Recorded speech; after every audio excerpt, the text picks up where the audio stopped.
আসসালামু আলাইকুম ওরহমতুল্লাহি ওবারাকাতুহু।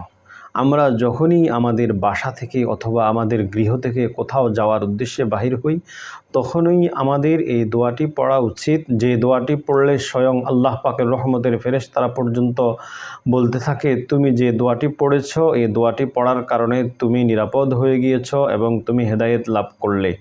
শয়তান একজন আরেকজনকে বলতে থাকে যে এই ব্যক্তি যে দোয়া পড়েছে তাকে তুমি কিভাবে পথভ্রষ্ট করবে, সে যে দোয়া পড়েছে সে তো এমনিতেই নিরাপদ হয়ে গিয়েছে, সুতরাং তাকে ক্ষতি করার মতো আর কোনো সুযোগ নাই।